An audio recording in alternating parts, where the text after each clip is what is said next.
C'était la dernière banque du village, mais depuis sa fermeture en janvier dernier, elle prive les habitants de distributeurs automatiques. Une situation qui force les clients de cette boulangerie à régler en carte bleue. Mais pour cette commerçante, chaque transaction lui coûte des frais de commission. Forcément, ils payent en sans contact beaucoup. Pour le commerçant, c'est aussi des frais en plus. Pour avoir de la monnaie, ces Alsaciens doivent donc anticiper.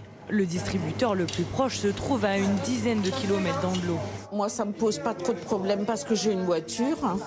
Mais il y a beaucoup de personnes encore un peu âgées qui n'ont pas de voiture. Surtout pour les touristes.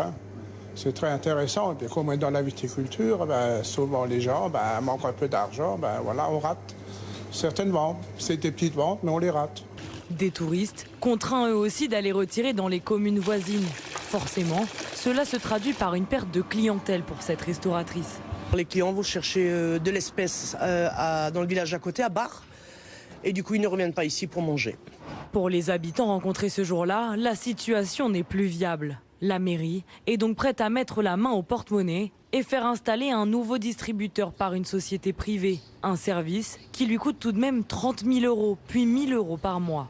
C'est un choix à faire, voilà, ça a un impact sur les finances publiques. C'est un service, je le répète, privé rendu au public, ce n'est pas un service public.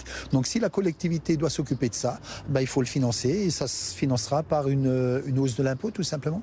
Comme à Andlau, ce sont plus de 2000 distributeurs qui ont été supprimés dans toute la France depuis juillet 2022.